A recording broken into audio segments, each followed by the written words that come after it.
because so much is going into the Super Bowl this year. Not only is it Chiefs versus Eagles, there's so much more at play, you know? Like, everybody talks about Taylor Swift and Travis Kelce because they're this idea of like the couple we imagine in our minds, but they're adults. It's like high school, but grown up. You know what I mean? Because she symbolically is like this cheerleader in our minds, this like head cheerleader, and it's not his position, but it's symbolically the quarterback in our minds. And so them getting together makes such perfect rom-com sense that there are actually people who think that all of the NFL is fixed just to keep the Chiefs winning, just to keep them going.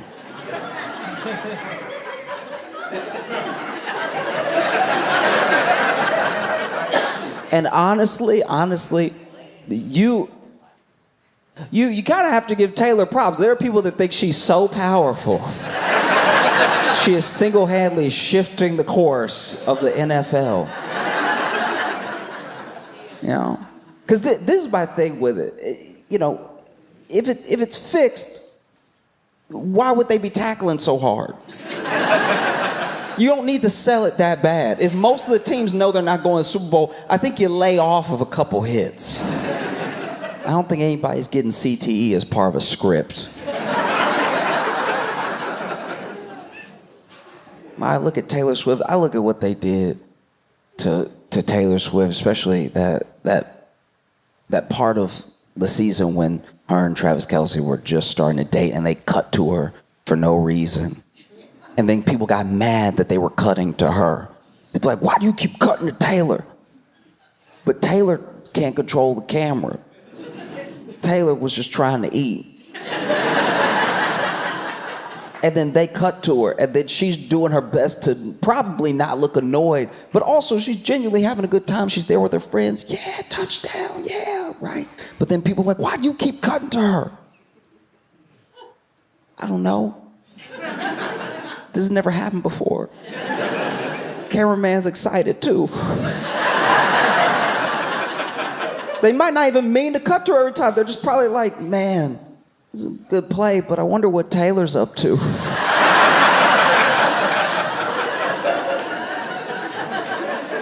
Don't get mad at Taylor because the cameraman got a crush. And so then Taylor Swift, Travis Kelce together. Now Travis Kelce is an interesting dude to me. He really is. Because Travis Kelce, up until this point, I think, I don't know him that well, I don't follow him that closely, but I think he had like mostly, if not only, dated black women before Taylor, you know? And so he has like a fade.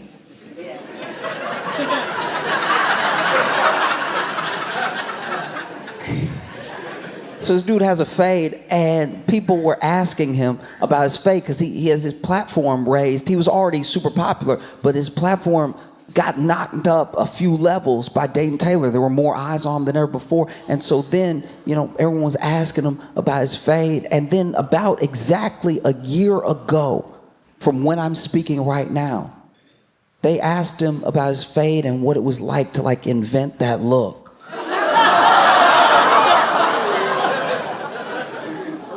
And to his credit, Travis Kelce said, it's the first day of Black History Month.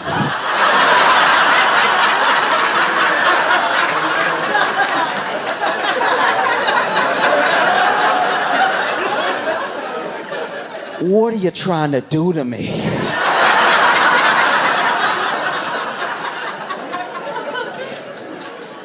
Which, what an answer. You know what I mean? Like, this is the thing I really didn't think about until that moment, is that if you're like a white dude, right? And something ignorant or even bigoted happens around you. Somebody asks an ignorant question or somebody just says something, right?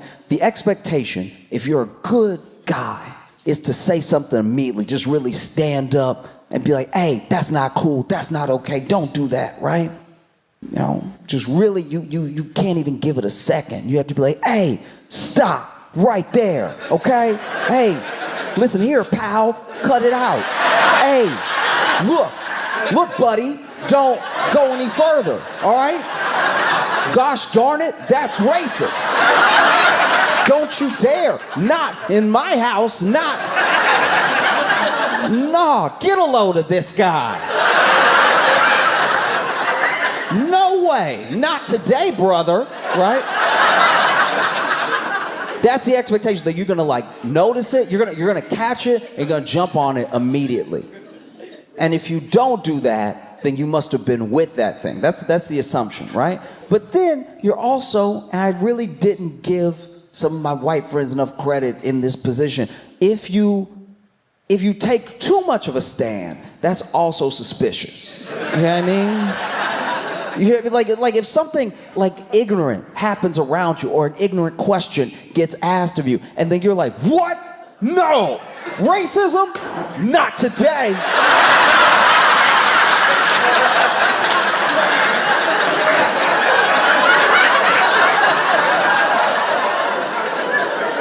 Nah, buddy, I'm putting my foot down.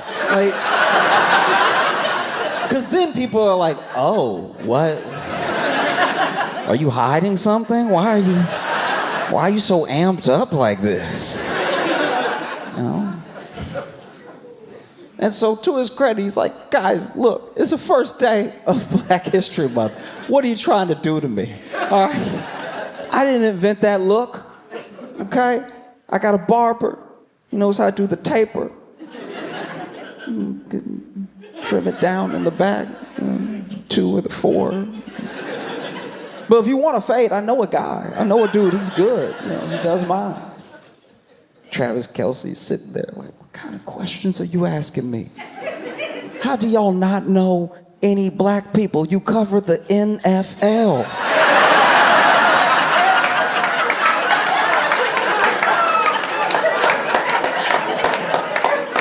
What's wrong with you? You know? And Travis and Taylor together, they do, to me at least, you know, the little bit that I engage with, because I don't necessarily follow either one of them closely, but every time I see them together, they do look like picture perfect in a way where I'm like, okay, obviously you're going to get the conspiracy theories, but the conspiracy theories were weird to me because they were like people upset, but what's there to be upset about? It's football. She's blonde. We're in America. This is the most American thing that could be happening. And there are people that are like, no, it's a psyop. I'm like, against who? It's a beautiful white couple. Who are we trying to trick? What is the plan here? That's how you can tell there are some people that just need to be mad about anything possible. I'm like, what? You're the one that said stop kneeling, and now you're mad at Taylor and Travis Kelce for holding hands. What's crazy about the Super Bowl for me is that no matter who wins, no matter who it is, the celebrations I've always found very odd. You know? I understand celebrating when you get the touchdown. I love those. I hated when the NFL tried to like clamp down on any showboat, any celebrations, because you just did one of the hardest things in the world. Imagine if you did that for like a scientist. Scientist finds the cure and he can't even do a little.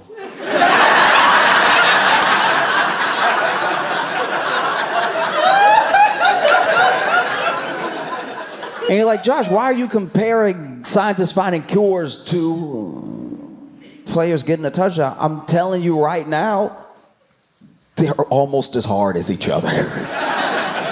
Because I have some pretty sizable individuals in my family, you know. And I have a cousin, he's 2'11", all muscle. If I wanted to get around him, I'd need something sharp. So trust me when I tell you, if I get around this man and then outrun him and then get a touchdown, I'm hitting it hard. I'm hitting it in his face because it may never happen again. I love like a good touchdown celebration. They spike that ball, and then you see what moves they have, because these are big men. These are very big men, so they're not always the most agile. Like, they're good at running, but usually in a straight line. A lot of the times when these players fall, it's falls where, look, I'm not a professional athlete, but I don't tip that easy. Every once in a while, you'll see an NFL player run it, and then somebody just sort of moves their shoulder, and they're like, uh-oh, uh-oh, uh-oh.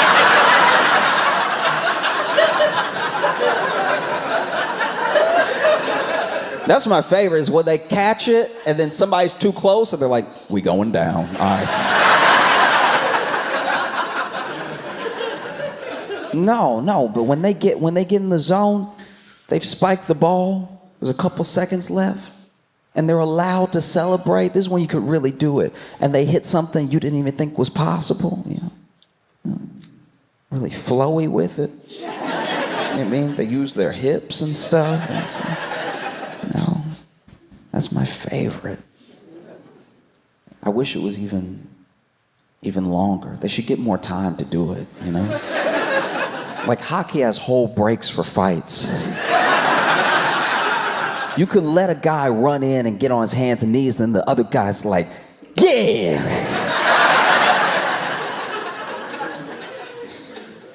No, I'm telling you, it's a beautiful thing to see them that excited, that happy. This is what they work for. This is what they put their bodies on the line for, and it's why they're in pain most of the time. These dudes retire, and it's not like they can just take an Advil. They just have headaches for the rest of their life.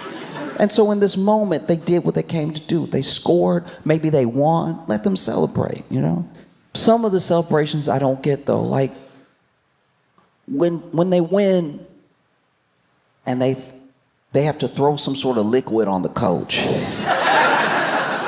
I feel like we never ask the coach how they feel about it. Because they don't always look excited. It's almost like a requirement that whatever it is has to have some ice. And it has to be a surprise. They never do it from the front. It's always just poured all over the coach. Why is it? They win. They did what they came here to do, and they look at the coach and they're like, yeah, drown him. He'll love it. On top of everything, with Travis and Taylor and the Chiefs, you have the Eagles fans. Truly remarkable. They're terrifying. And it doesn't matter who wins, because whichever city wins, this happens every year, every Super Bowl, every Stanley Cup, whichever city wins looks like it's been attacked the next day. Why is it that the winning city looks so busted the day you won? Why are you tearing up your city? The team will win. And then their own fans will go out into the city and cause so much destruction, you would think the other team sent their city. Like, go get them, Kansas City. What they did to us. You know, I've watched it happen. You know, I lived in Chicago when the Blackhawks won the Stanley Cup. And a bus. They were leaving. Everybody's excited. And then there was just like a group think, that's a bus. It shouldn't be right side up. Let's go correct that right now. And then the bus driver is sitting in the bus like, y'all, I'm your ride. Why are y'all? We're going down.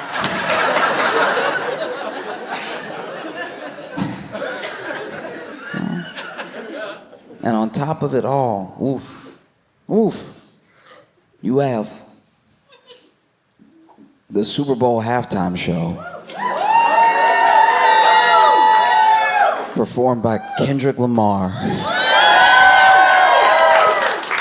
And as far as we know, SZA and potentially some other guests, you know. And this is wild. You know, Kendrick said it about himself, but truly, we're seeing astronomical, historical levels of him being the biggest hater in the world. Fundamental hate. A hater where I pray I never have a hater that plans as well and executes hate so efficiently as Kendrick Lamar. This man hates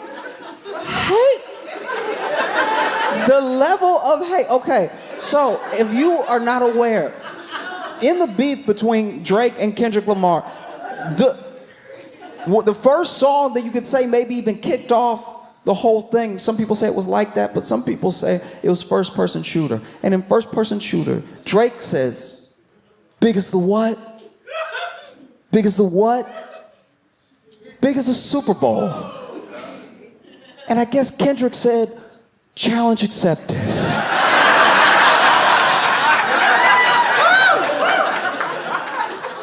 Because you're not ready for the level of hate I can bring.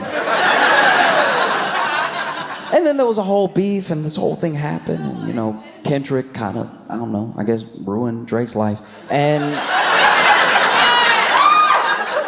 then it's announced that Kendrick is gonna be doing the Super Bowl halftime show. And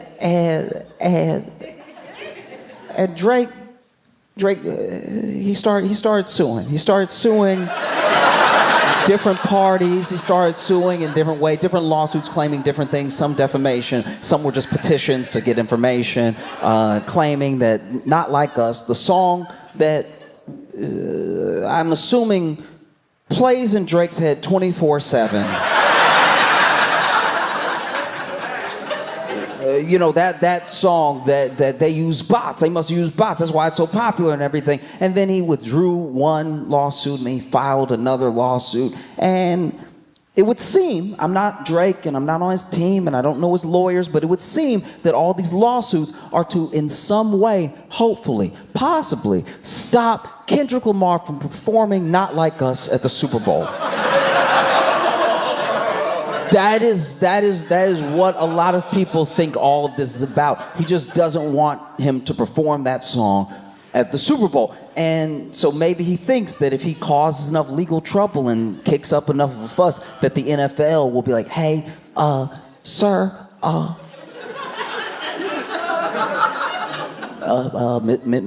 Mr. Lamar, Mr. Morale. I heard it, great album.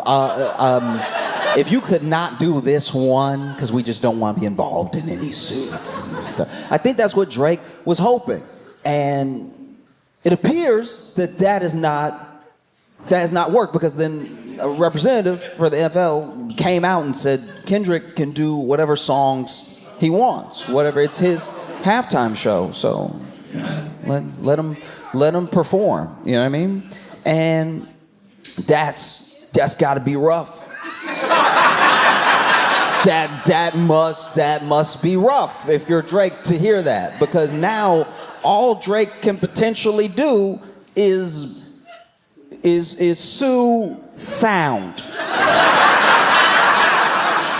That's the only thing he hasn't tried. If he comes out and is like, hey, anybody making noise can get it, all right?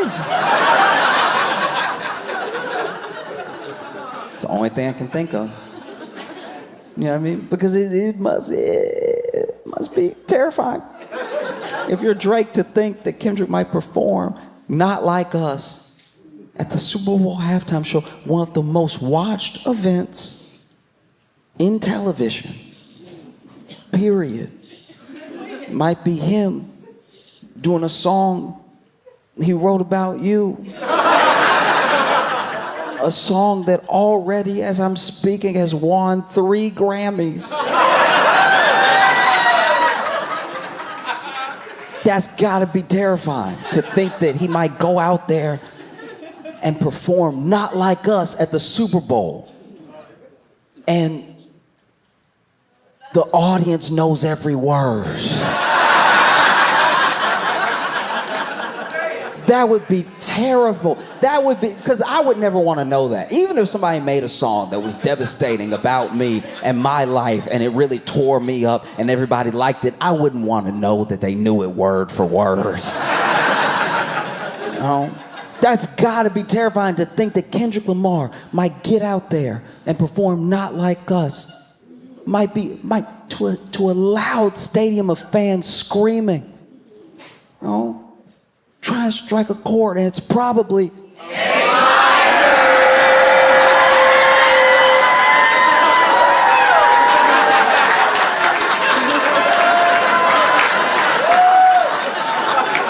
I think even scarier than Kendrick performing Not Like Us is the audience performing Not Like Us. Because honestly, anticipation is enough. That's how real entertainment works, you know? Whether he performs it 17 times or he doesn't perform it at all, it's already met the moment in that way, you know? Everyone kicking up a stink about it is what actually caused it to get so much attention, just to see if he'll do it, you know? I mean, I hope he does it. I kind of hope it's the only thing he does.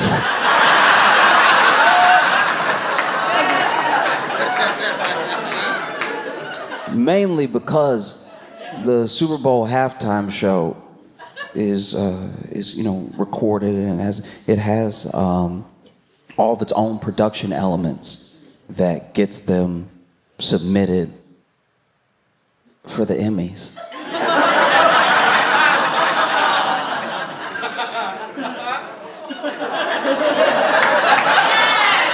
And so there's a chance that this Grammy-winning song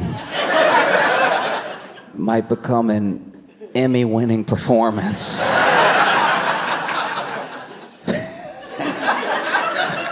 Oh. I will say though, sometimes it feels like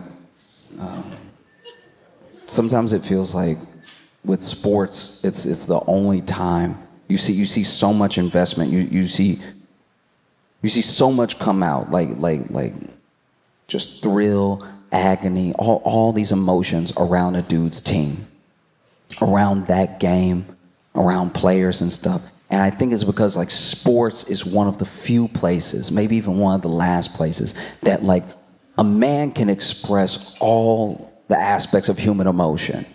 He can cry over his team losing. He can be elated. He can be like giddy like a little kid or something. And it's one of the last like socially acceptable places. It's very easy to say like, no, you know, just cry. It's okay for men to cry, but you're not ready. I love when people say like, no, come on. Just break through decades and generations of trauma to just like do what feels like what you want to be doing. No, the only thing stopping you is your mind. As if it's that simple, you know? Sports is one of the last few places that these bonds can be created and that you can fully express yourself. It even creeps up in little different ways. Things that you are innocuous enough, but they run cover for other things, right? Like, let's go. Every one of us here knows a man who has a water bottle.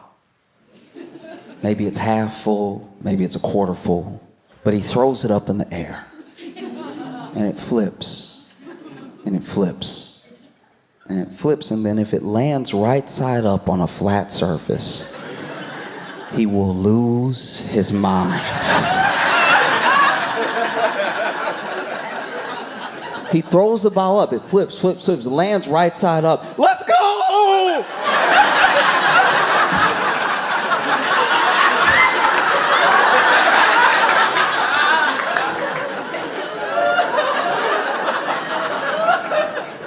Like, let's go was just invented to run cover for dudes crying.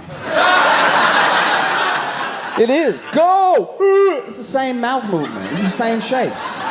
And if you scream, let's go hard enough, you know, you squint. And when you squint, people can't tell you're crying. Because we've all known a man All of us here have known a man where his team, whatever the reason it is that he loves that team, it doesn't matter. His team is down. All right? Loved this team since he was a little kid. Memories going to the stadium and everything. His team is down. It's a very important game. Playoff game. Maybe the game that decides whether or not his team goes to the Super Bowl. This team that he loves, who maybe has never got this far in a long, long time. And they're down with 3 seconds left. They have possession, and they throw a Hail Mary pass. All right?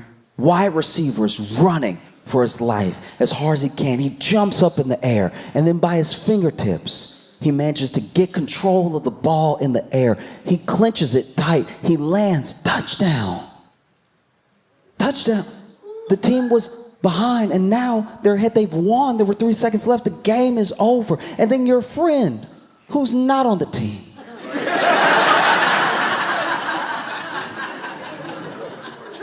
who's not at the game.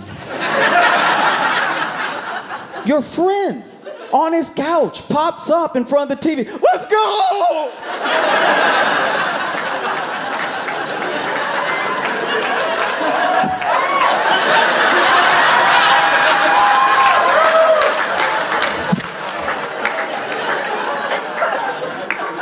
Like truly, as men, I don't even think we would need let's go if we just felt more comfortable saying, I really needed that.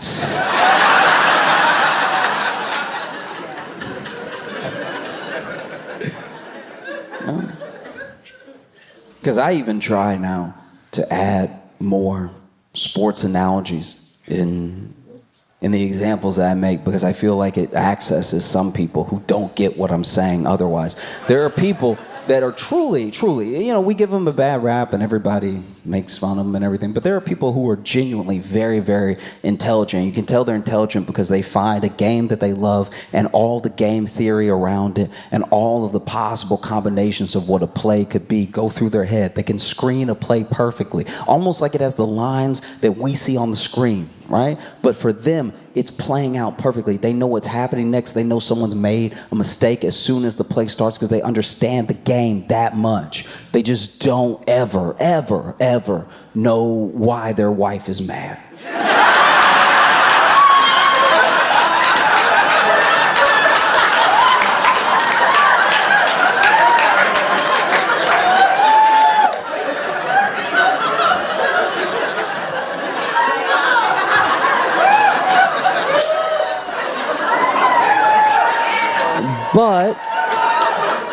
But I think if we incorporated more sports analogies in arguments, people would understand what went wrong. You know what I mean? Like maybe you're mad at your boyfriend or your husband because he forgot something. He forgot something that was really important, you know? And maybe it was like your sister's birthday and you had so much going on that you asked him to go pick something up and then meet you at the party. And instead of going to pick it up, he just met you at the party. And now the place is closed. And so it looks like you didn't get your sister anything. And so you're upset with him because you asked him for this one thing. And instead of doing it, he just kind of blew it off, or he wasn't paying attention, or he genuinely just forgot and then showed up and he doesn't understand why you're upset. But if you say to him, look, it was fourth quarter.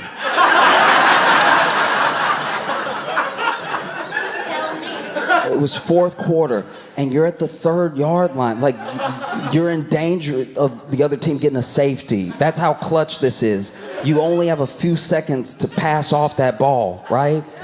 And if you don't do it just right, that's it, you know? We're not coming back from this, you know? And instead of looking out for your receiver who's wide open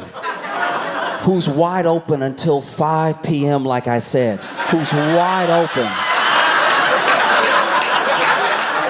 Instead of passing off to your receiver in that moment, you're looking at your tight end, you're looking at your other receiver, you're looking at defensive linemen for some reason, like your head is just in the clouds, and out of nowhere you allow yourself to get sacked, right?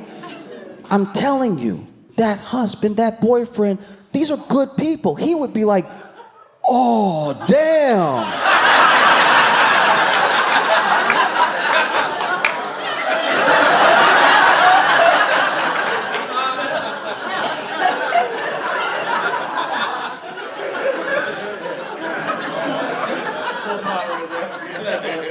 Her present was the receive. Oh. Got you. My bad, baby, my bad. No. Even in instances that people are like insanely divided on, like to the point of threats, to the point of the threat of violence, even in political arguments, if you use some sort of football analogy, sometimes that cuts through, you know? Like if Trump is the quarterback.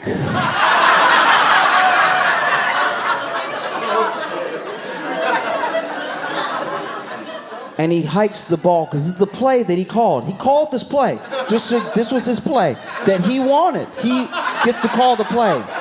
Not always, not every play, but this play specifically. He called this play because he wanted to do it, because he thought it was a good idea. This was his play, right? And then everybody was open. The tight end was open. The wide receiver was open. All right, defensive backs. Everybody was doing what they were supposed to do. Everybody on the sideline was cheering, giving support like they were supposed to, and everybody on the field was playing their position as best as possible. And the screen was even working well. You know, everybody's moving out of here. People are wide open. And then your quarterback, rather than throwing what could potentially be a touchdown pass, he just sort of threw it out of bounds. Which is confusing. So the next time that y'all huddle up, you ask him, you're like, hey, what was that? What happened? That was the play that you picked. Why'd you throw it out? Were you scared you were gonna get sacked? What is it a time thing? You're trying to stop the clock? Like, you're trying to give him the benefit of the doubt in as many ways as you can. Like, hey, so what's the plan here? You're literally bent over, huddled up, looking in close. What's the plan? What are you doing? What is the goal here? Because I thought I was playing my position perfectly, and then you do the. So what's next? What happened? Tell me what happened. And then your quarterback is like, I think the ball was black. I don't know.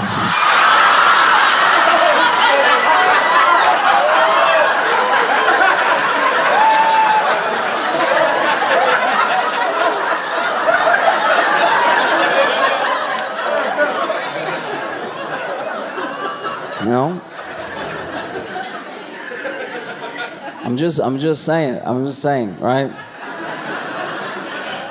I'm just saying that when I tune in to the Super Bowl on Sunday,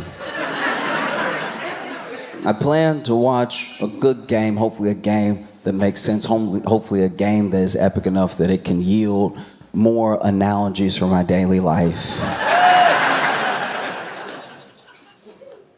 And if Kendrick Lamar performs Not Like Us,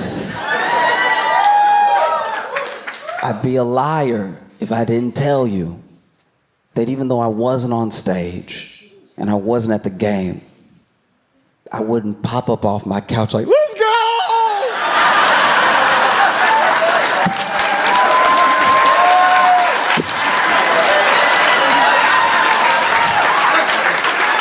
Cincinnati, y'all been phenomenal. Whole rabbit holes online of things, stories and stuff. And there's a case, there's a trial. It just ended. And I think it may qualify for trial of the century. I know that's premature to say, but I don't know. I think it's pretty incredible. The trial of Young Thug just ended. Now, if you don't know who Young Thug is, he's a rapper. It's not a dog whistle this time. All right?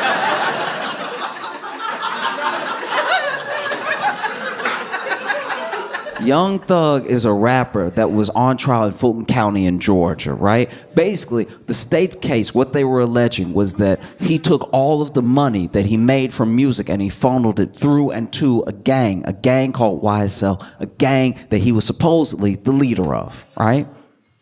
And that's the state's case. And the judge in the case looked exhausted.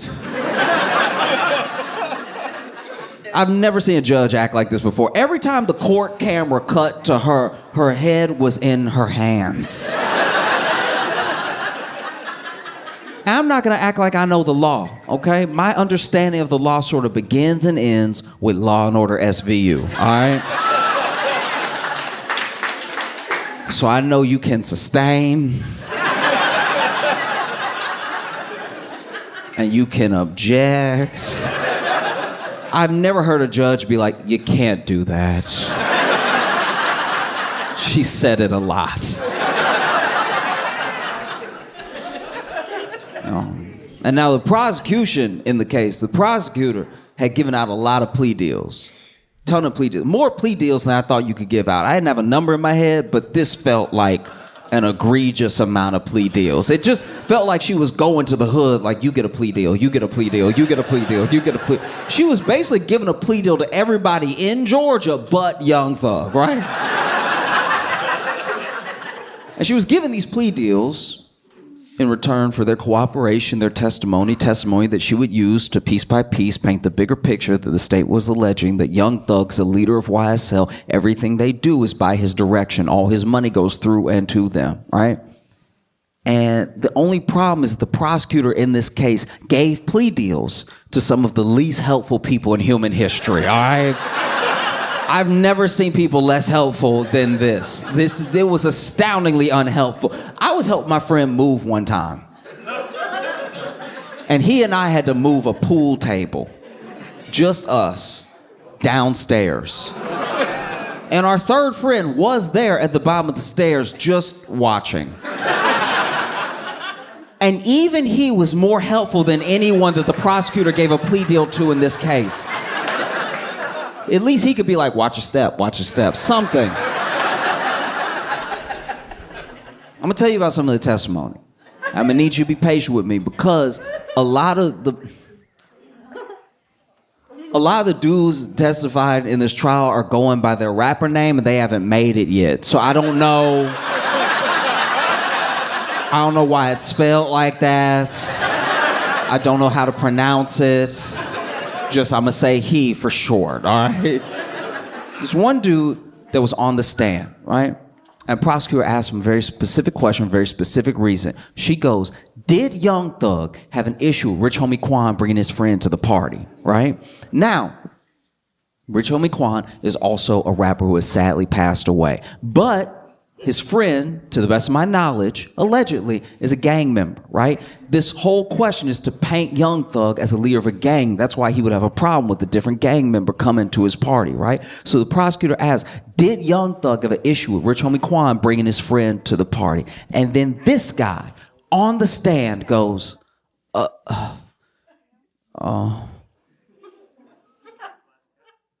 Thug, did you have an issue with Rich Homie Quan?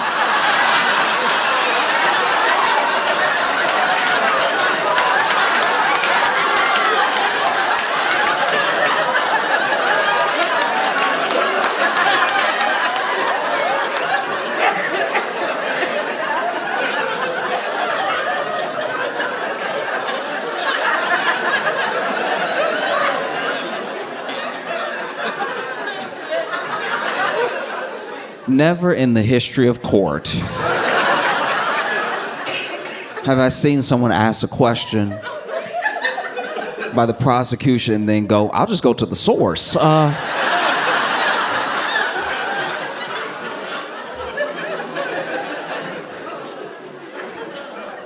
And so then the prosecutor goes, no, I'm asking you. Did Young Thug have an issue with Rich Homie Quan bringing his friend to the party, all right? And then this guy goes,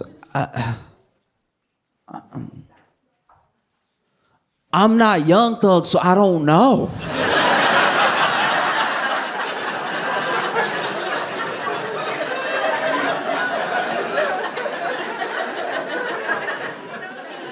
Moments later, the prosecutor's asking question after question after question, all alleging the same thing, all to the same end, right? And this dude, he's not being combative. He's not even being rude. He's just not being helpful. And so then the prosecutor pulls up, I don't know if she pulled up it exactly, but basically references his plea deal where she goes, I have right here, you answering questions definitively that I'm asking you right now. And then this guy on the stand goes, y'all wrote that, I just signed it.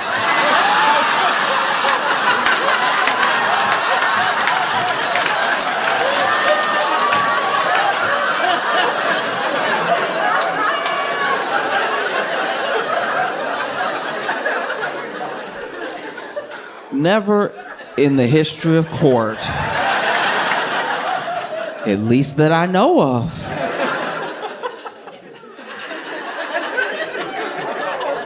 and it's like, you know, the internet especially was of two minds, because it was like people could not decide if these were like some of the dumbest people who had ever lived or legal masterminds. Because basically what this dude is saying in open court, right, is, look, you were about to give me how many years? I didn't want to do how many years, and you told me if I signed the paper, I wouldn't do how many years, right? So I signed the paper, but I'm not about to perjure myself.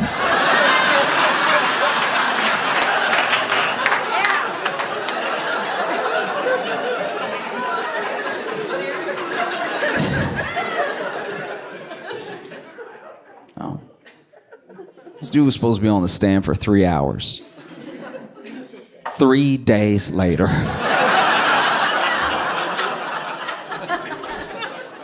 The prosecution is asking question after question after question, all to the same end, right? And, you know, references again. Look, I understand that we typed it up, but what is in this is based off of what you said to the police. This is based off of testimony you gave during interrogation. And he was like, yeah, but if you gave it to me to type up, it would say something different than what you have right there, right now. Even the prosecutor was like, oh.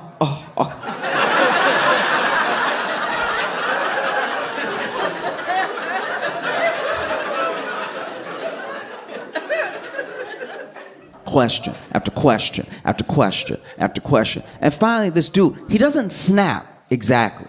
He doesn't lose it, right? I think he just gets exhausted. And finally he says, look, I'll tell you what I told the police. I'll say anything. Like...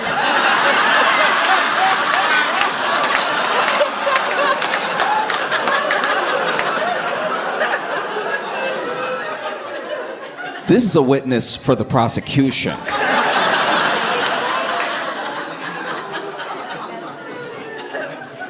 It's absolutely insane. The whole case is insane because you even look at the fact that the case had 3 different judges. Yeah, got passed off like a bad baton. First judge was Judge, I don't know how to pronounce his name. I think it's Glanville, yeah. And this judge, he does seem to suck. Like, he does. But he also had to put up with some stuff, too, because there were jurors that were fully out of pocket during this case. Just a couple of examples. There was one juror that got picked. It already took nearly a year, by the way, to pick a jury, which is insane. And then after they picked the jury, there's one juror that during the trial has started, and I think they just went to the Dominican Republic.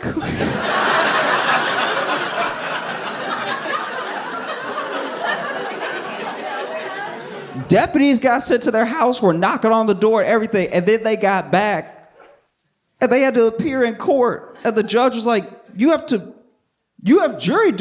be here to be on the jury.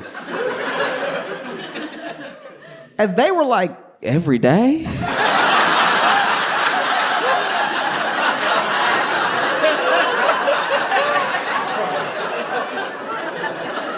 That sounds wildly inconvenient.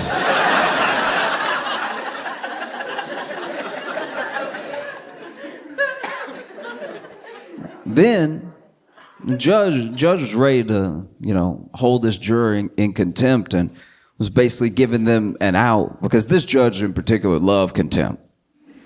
He had a lot of contempt. The entire trial full of contempt. And gave the juror a way out. He was like, look, I could send you to jail, I could fine you, but what I'm gonna have you do instead is write me a 30-page paper on the importance of being a juror. This dude sentenced her to APA style.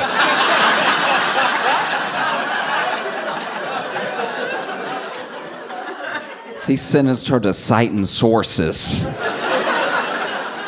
You couldn't see his face in the moment, but even Thug was like, damn.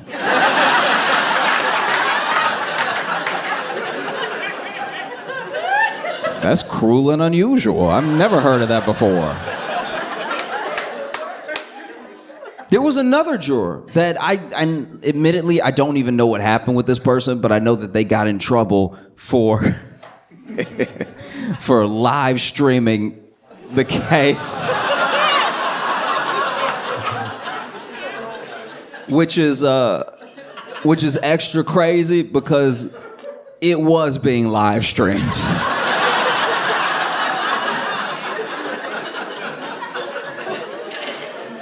Like if you had been watching at home, you would just see them sitting with the jury like.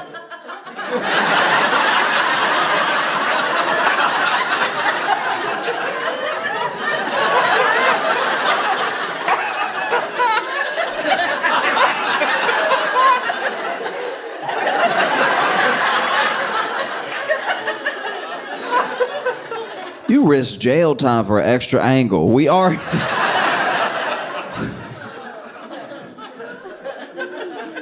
You know, Judge Glanville, oof.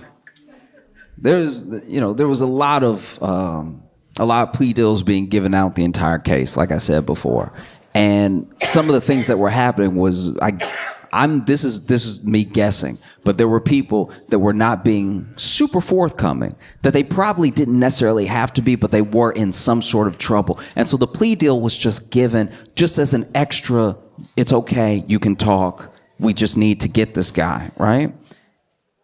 And even with that, there were still people that didn't quite want to testify. And then there were people that were being so difficult, state's witnesses who were being so difficult that the state just could not get anywhere. You know? And there was one person, star witness. Basically, the prosecution needed a through line. They needed something that would connect everything. And so they laid a lot of it on one person in particular. Okay? And they needed his testimony so bad that they pretty much gave him immunity on the stand. I didn't even know you could do that. It sounds made up. It sounds fake. I feel like he thought it was fake too, because he was like, immunity on, so if I say something on the stand, answering one of your questions, and it implicates Thug, but it also implicates me, I'm okay? Yeah, you're okay, you have immunity. Immunity on the stand, you're gonna be good. You sure? Yeah, you're gonna be good. Okay, I'm not even joking. He goes, okay.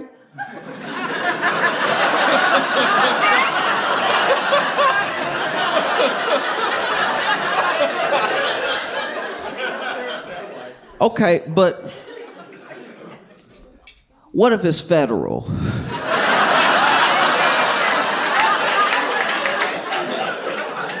And I love that. I love a good haggle. I love like, okay, I hear immunity, but can I get a federal? Can I get some federal? Federal, please. Can I get a little federal?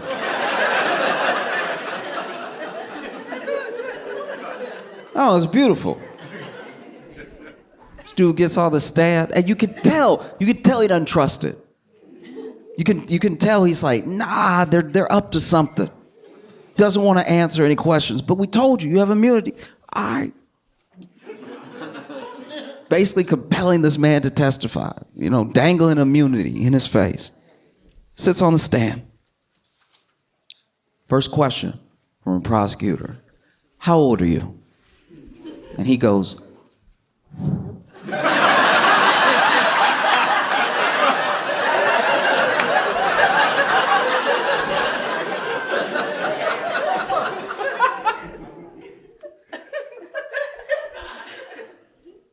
grown.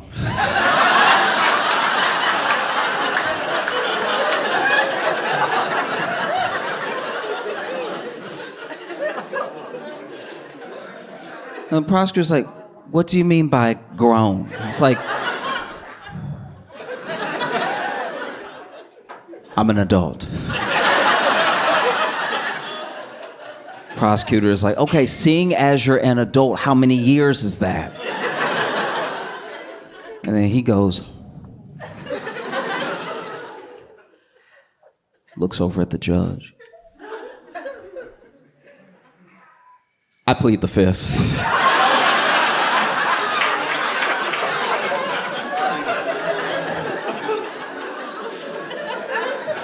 Truly incredible work. Truly phenomenal, you know? They would be asking him lots of questions, you know? Question after question.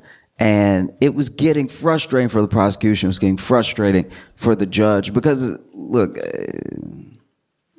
maybe I'm doing my best to be as fair as possible, but when you watch a case like this, it does just seem like if you're a defendant, you're up against two parties. You're up against the prosecution and you're up against the judge because everything in this case kept giving the prosecution chances, even when they would mess up. Because once again, they're not being given a lot with testimony, but there are things that they have in hard evidence. They're just not bringing them all together to make it cohesive, right? And then this star witness's testimony is not helping. So then, can't stress this enough, you cannot do this. Judge Glanville supposedly has a secret meeting with the witness and the prosecution, but not Young Thug's lawyers, right? It's something in Latin that I don't know how to pronounce, but you're not supposed to do it. I mean, and basically, in this meeting, this witness is then threatened with the dangled immunity and everything. Oh, we'll charge you for this. We'll hold you in contempt for 2 years. We'll put you in jail. All this stuff, unless you start testifying, unless you start answering questions to the best of your ability. I don't want to hear any more of this pleading of the fifth, all that stuff, right? And so then they go back to court, and he's answering questions so well that the defense gets suspicious. Defense is like, what happened between now and lunch? All of a sudden, he remembers everything. He remembered what color everybody was wearing.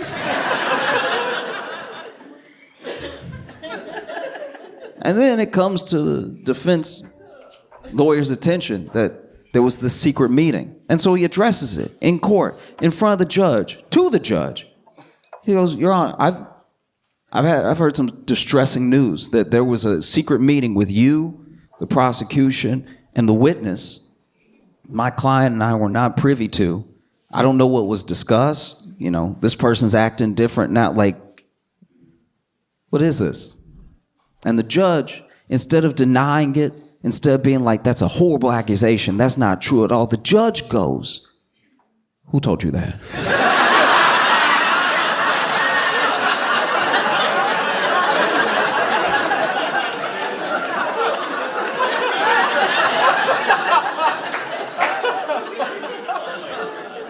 And you can look at it because it was live streamed. You can look, who told you that? And he's like, Your Honor, don't worry about who told me that. That's the least of my concern, is who told me that. The meeting is my concern. He's like, no, I need to know. This is very distressing. I need to know who told you that. And he's like, Your Honor, it doesn't matter who told me that. Is that true? Like, did that happen? Who told you that? Who told you that? Who told you that? Who told you that? Over and over and over. And it's just wild that, like, in a RICO case involving supposed gang members, that the judge is like, who snitched?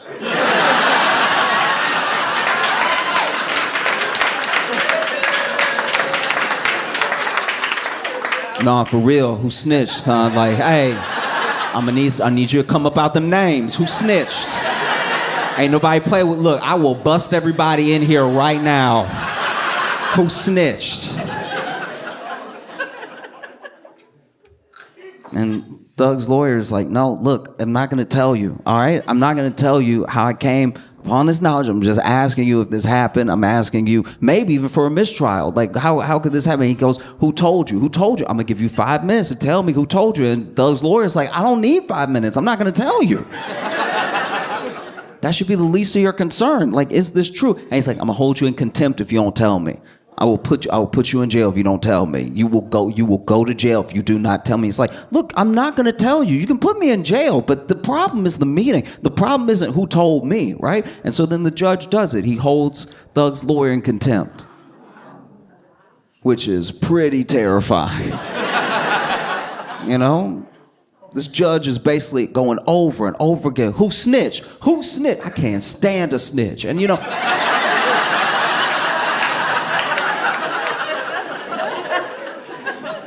And you couldn't see Thug's face in the moment, but he had to have been like, I know, right?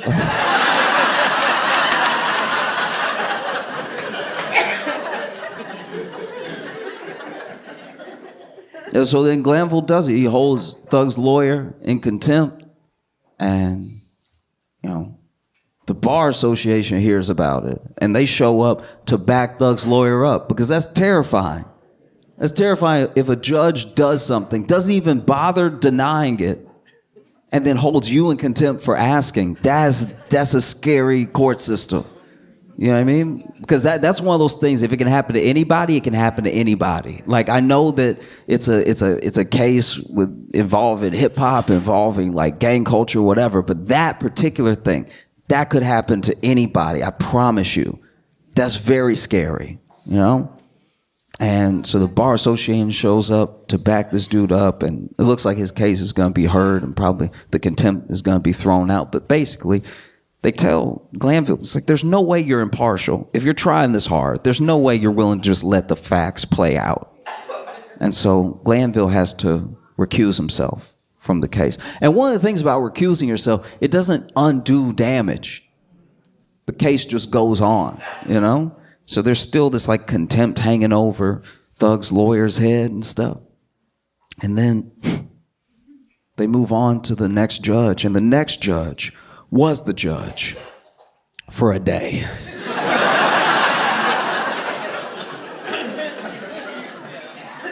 I'm not a judge, and I don't know how judges get cases and stuff. Apparently this case was just given to her randomly and everything. And then she got the case and she was immediately like, hey, y'all, I can't.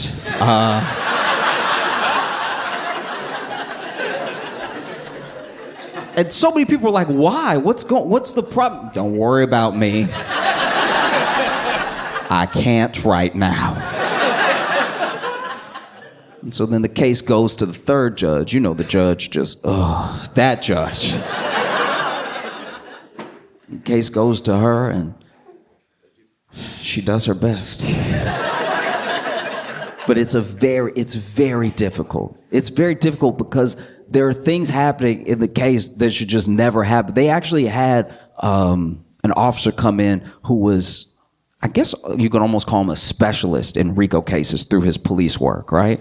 And even he made a mistake on the stand that had the defense asking for a mistrial, because basically the state handled the case so poorly, so messy, just so confusing, right?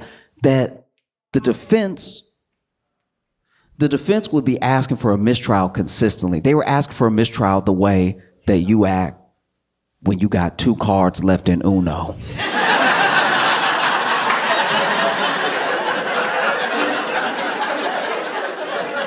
Anybody do anything, you're like, oh.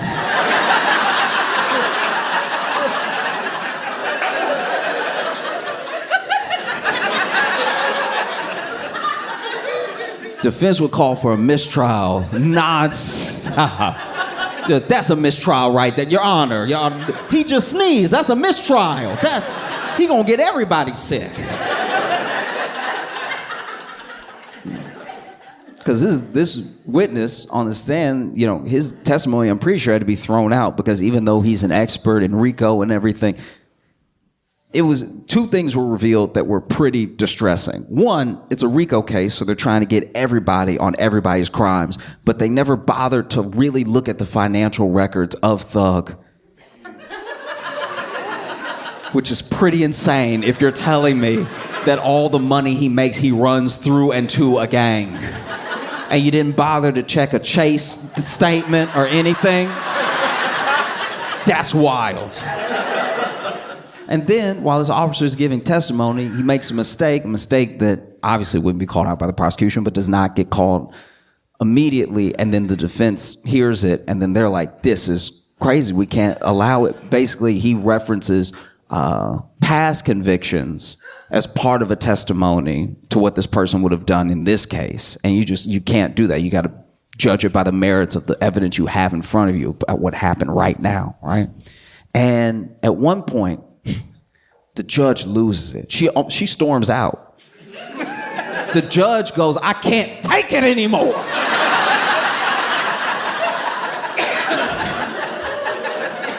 She hadn't even been the judge the whole time, but she was like, this is insanity. And you couldn't see his face, but you could imagine Thug being like, I know, right? Like,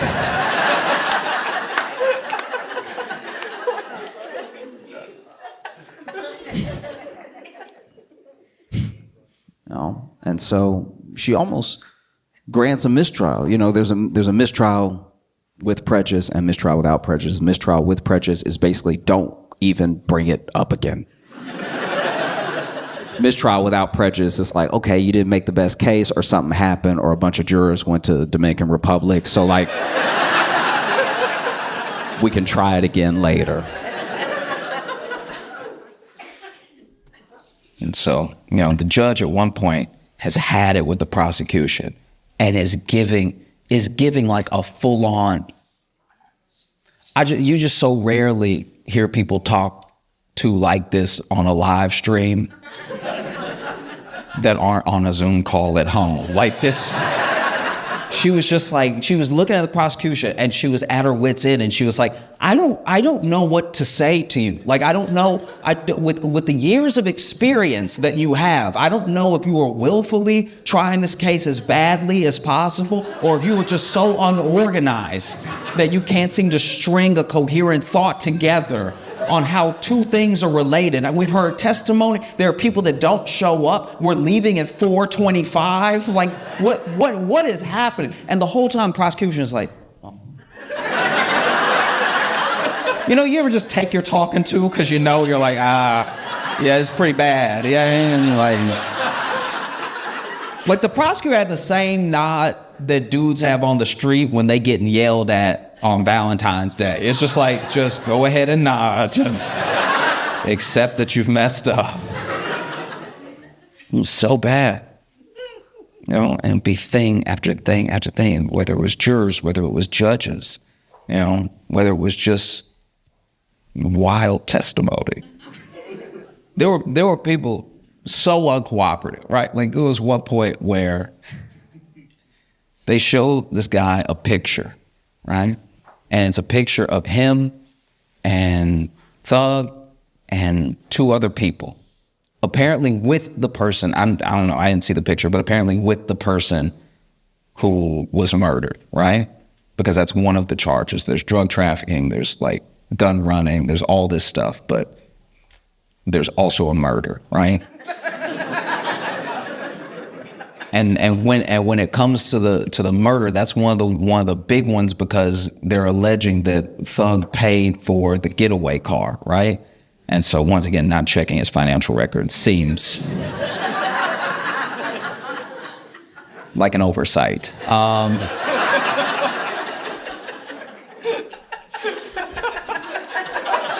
I'm not a lawyer. I'm just saying. And they show a picture, right, with all these people to someone on the stand. And they're like, do you recognize anyone in this picture? And he's like,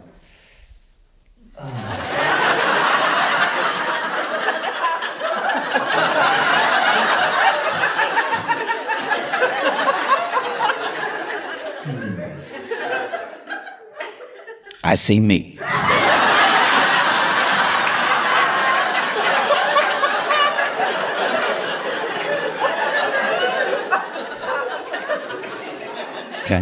Fair enough. Even when it came to start with this, there was one time where they simply asked this dude, when did you meet Young Thug? And he was like, before I went to jail.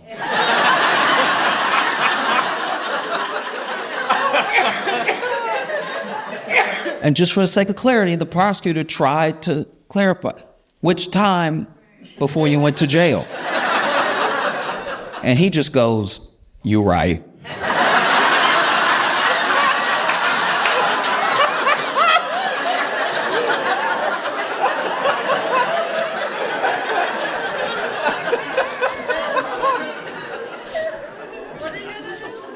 And I don't know how you handle this sort of thing, because this ended up being the longest trial in Georgia's history. Also, one of the most expensive, if not the most expensive, because I guess plea deals cost a lot of money. And it gets so bad that every day defense is like, hey, mistrial's still an option. You want to hit it with no mistrial? We can mistrial. You know what I mean? But then, you know, the prosecution would do something that would kind of warrant a little bit of a mistrial. Like there was even one point where they had someone on the stand read a caption from an Instagram post. And this caption had been poured over because basically through the hashtags, what a lot was being alleged, because, you know, whenever there's letters, whenever there's numbers, it could have no meaning, or it could have double meaning, or it could mean exactly what the prosecution wants it to mean. It could mean what the defense wants it to mean. And so they were arguing about this one picture over and over again before they would let the person just read it out loud to the jury, right?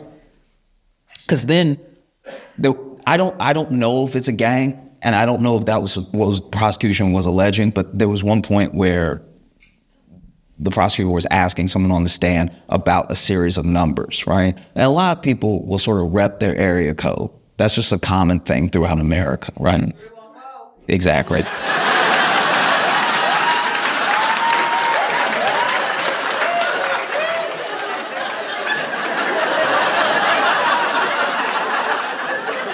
That one, that's one of those things. It's like it's so unifying. Everyone does it. Like sometimes you just can't help it. Yeah. But this is my thing. The dude on the stand, prosecutor asked him, "What's 374?" And he was like,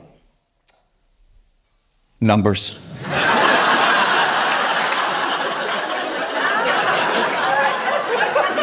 Maybe it's a gang, maybe it's not. I have no idea, right? But basically, there's this one picture that's being poured over and over again, and this was the straw that sort of broke everything, right? Because they made agreements, and they had even redacted the picture so that only what would be read was what the prosecution and defense agreed on, based off of the evidence that they were both showing, right? But then when they actually gave the picture to the person on the stand, nothing was redacted. And the prosecutor had them read everything. And so then the defense is like, "Your Honor."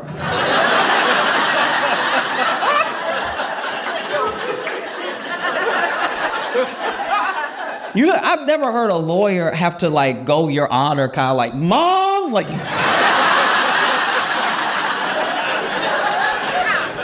But this was it. "Your Honor, we just went over the thing. Why would Shaw?"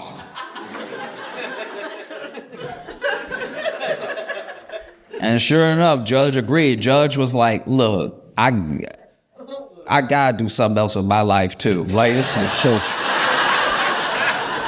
it can't just be this."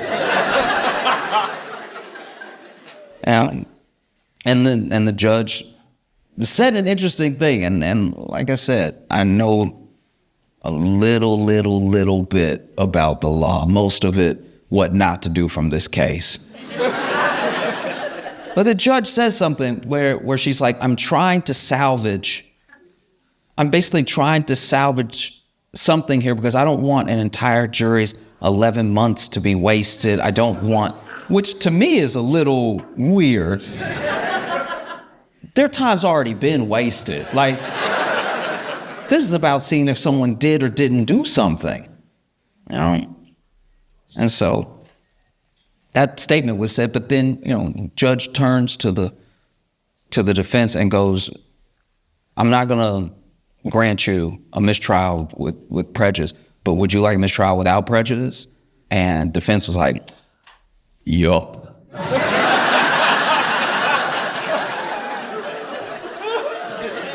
And then she was like, I'm inclined to give it to you because this whole thing, this right here, no. No.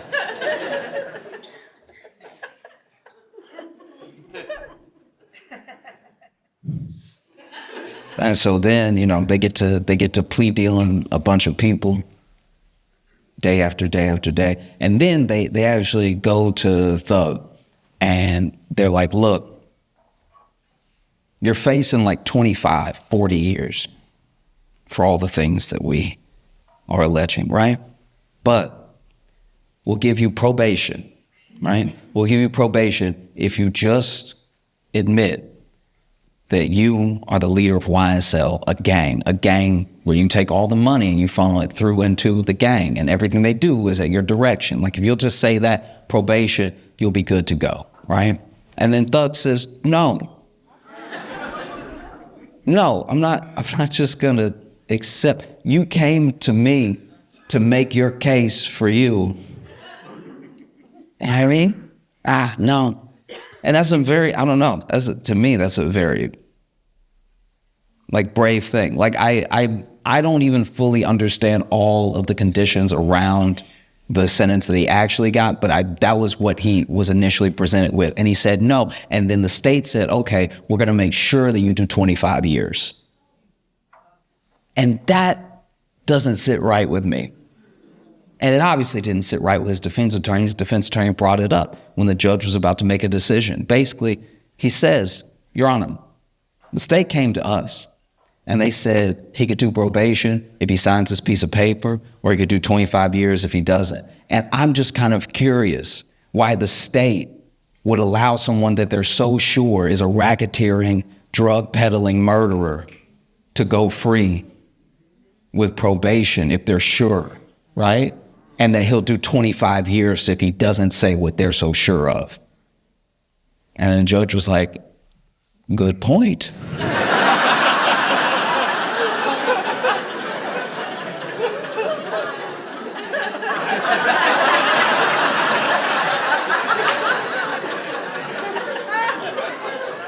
That is very hard to argue against.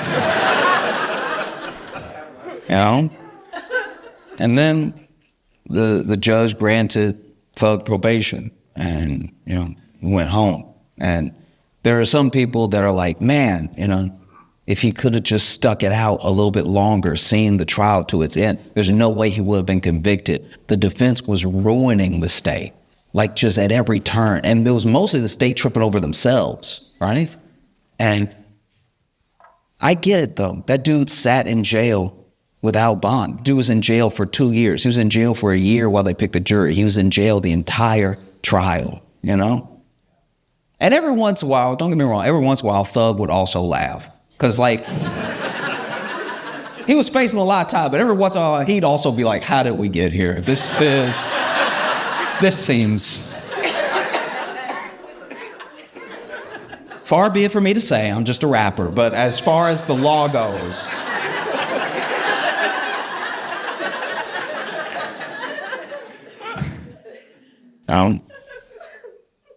But what? I don't know. I don't know. I get it. I get somebody tells you, hey, you just do 3 more months, you'll go free forever. Maybe. That's scary, And it's also scary that that the state needed it this bad. That a lot of cases come down to reputation over justice. You couldn't just take the L. Right? It's like, no, you will die in prison for me to not look bad. That's terrifying, you know? And I know it feels like it can't happen.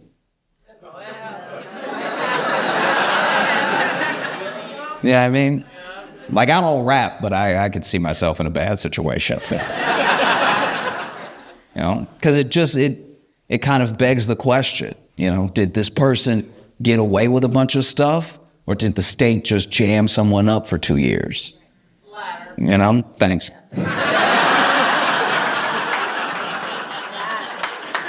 But that's my thing. It's like I don't even know, and I'm obviously not thug. You know, I hope that everybody can like move on in the most prosperous way possible. I really do. Everybody that testified, everybody.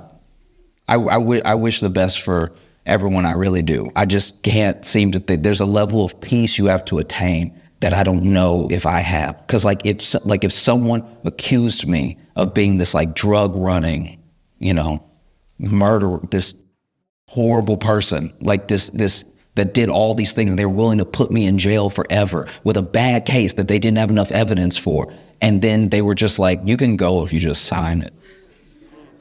I think it would make me mad enough to kill someone.